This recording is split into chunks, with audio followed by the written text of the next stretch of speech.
La période allant de Mehmed II à Soliman Ier est un moment crucial dans l'histoire de l'Empire ottoman. Ces deux sultans, en l'espace de près d'un siècle, transforment un royaume anatolien en un empire puissant et redouté qui s'étend sur 3 continents.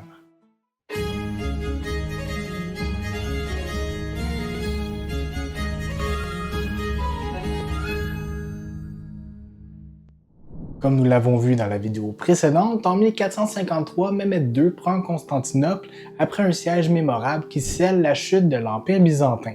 Cet événement fait basculer le pouvoir régional ottoman en une puissance mondiale. Constantinople, désormais Istanbul, devient la capitale du nouvel empire et le symbole de la victoire islamique sur le monde chrétien.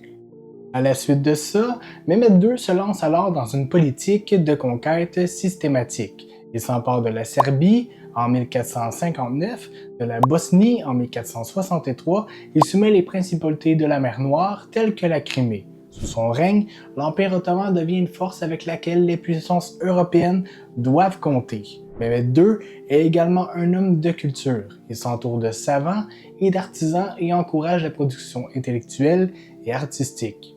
Il développe une administration centralisée qui permet de gouverner les territoires vastes et diversifiés qu'il a conquis. Il pose alors les bases de ce qui deviendra une administration bureaucratique complexe et efficace permettant à l'Empire de se maintenir et de s'étendre encore davantage. Par ailleurs, il y développera bon nombre de lois qui sont reprises et réformées plus tard sous Soliman. À la mort de Mehmet, son fils Bézaïd II monte sur le trône avec l'aide des janissaires et parvient ainsi à maintenir l'unité de l'Empire. Sous son règne, l'Empire ottoman consolide ses conquêtes et développe davantage son appareil administratif et fiscal. Béyazid II accorde une importance particulière au bien-être de ses sujets et fait preuve d'une politique plus pacifique que son père, même s'il continue à soutenir des campagnes militaires qu'il ne gagnera pas. Il s'assure notamment du contrôle des routes commerciales maritimes et favorise le développement des villes portuaires comme Salonique et Istanbul. Sous le règne de Béyazid, l'Empire se renferme un peu sur lui-même. Le sultan interdit toute impression écrite en arabe et en turc pour laisser place aux langues européennes. Cette interdiction entraînera des conséquences dévastatrices pour l'assimilisation des connaissances et des découvertes dans le monde majoritairement arabo-musulman de l'Empire. Son fils Sélim Ier, en revanche, se distingue par son agressivité militaire. Surnommé le Cruel, il mène une série de campagnes victorieuses contre la dynastie perse des Safavides lors de la bataille de Chaldiran en 1514, puis contre les Mamelouks en Égypte en 1517. Ces victoires permettent à l'Empire ottoman de s'étendre vers l'Est et de s'assurer du contrôle des lieux saints de l'islam, la Mecque, la Médine et enfin Jérusalem, ainsi que du riche commerce oriental qui l'accompagne. Soliman Ier, appelé le Magnifique en Occident et le Législateur en Orient, règne de 1520 à 1566. Sous son règne, l'Empire atteint son apogée en termes de territoire, de puissance militaire et de développement culturel. Soliman fait des Ottomans une puissance méditerranéenne incontournable en conquérant Rhodes en 1522 et en dominant de grandes parties de l'Afrique du Nord. En Europe, il s'empare de Belgrade en 1521, puis remporte une victoire éclatante à Mohacs contre les Hongrois en 1526, qui ouvre la porte de l'Europe centrale aux Ottomans. Sur le plan intérieur, Soliman est un réformateur.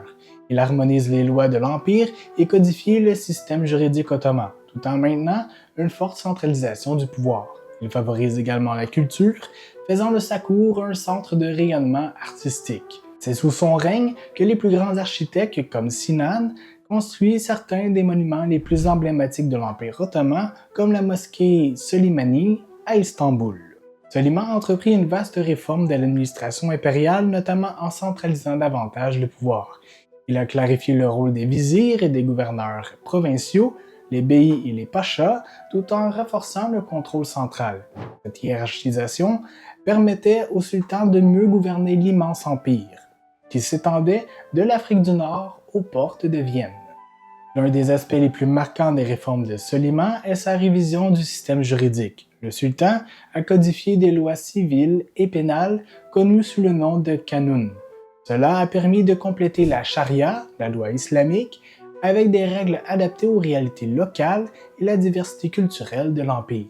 Les réformes judiciaires visaient à garantir une certaine uniformité dans l'application de la loi, tout en maintenant une flexibilité dans les différentes régions de l'Empire.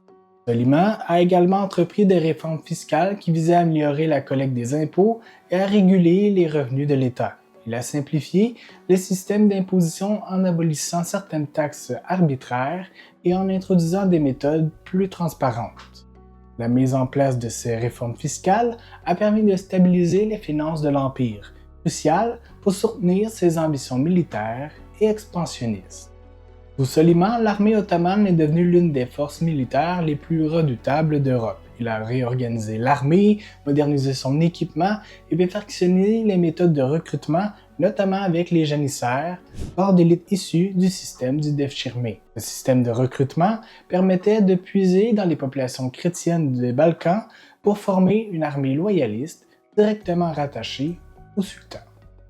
Ces réformes, bien que menées avec succès par Soliman, n'ont pas toujours été faciles à maintenir après sa mort. Selon Frédéric Hetzel et d'autres études récentes, la centralisation rigide de l'État a progressivement créé des tensions entre l'autorité impériale et les élites locales, fragilisant ainsi l'Empire à plus long terme. Malgré cela, le règne de Soliman reste une période de rayonnement exceptionnelle pour l'Empire ottoman, souvent cité comme un modèle de gouvernance, de justice et d'innovation.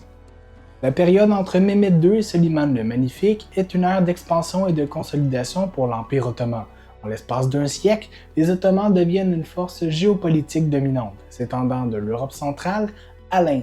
Ils parviennent à établir un empire multiculturel qui, en dépit des différences ethniques et religieuses, fonctionne de manière relativement harmonieuse grâce à une administration efficace, à une politique d'intégration intelligente. Voilà, c'est tout pour cet épisode. J'espère que celui-ci vous aura plu. Comme à l'habitude, je vous invite à mettre un pouce, à laisser un commentaire, à activer la cloche et bien sûr à vous abonner. Et moi, je vous dis à la prochaine pour une prochaine capsule. Bye bye!